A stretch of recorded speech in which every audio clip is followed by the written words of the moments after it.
Magandang araw mga ka-Gris TV. Welcome po sa ating panibagong vlog dito sa Japan.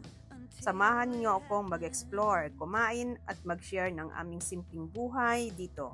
Hello mga kaibigan, ngayong araw magluluto tayo ng masarap at masustansyang ginisang chicken wings with ampalaya at kamatis.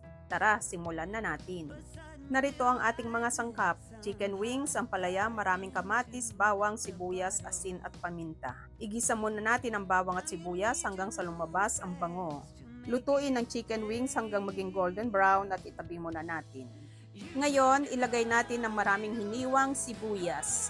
Ilagay ang maraming hiniwang kamatis, haluin at hayaan maluto hanggang maging malambot at maging juicy ang kamatis. Ilagay ang chicken wings, i-cover natin at hayaang kumulo ng ilang minuto para magsama-sama ang lasa. O ayan, at luto na ang chicken wings. Ngayon ay halu-haluin natin para lumabas ang mga katas at lasa ng kamatis at chicken wings. Ngayon, isunod natin ang hiniwang ampalaya, timplahan ng asin at paminta ayon sa panlasa.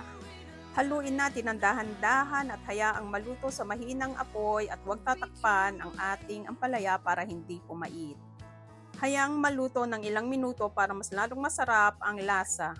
Half cook lang at hindi overcook para mas masarap ang lasa ng ampalaya at hindi mapait.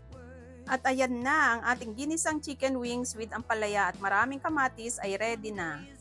Simple lang pero masarap na masarap. Perfect ito sa mainit na kanin. Siguradong mapapa-extra rice ka pa.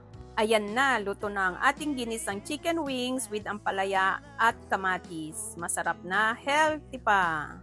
Wow, yummy! Mapapa-only rice ka talaga. Let's eat na!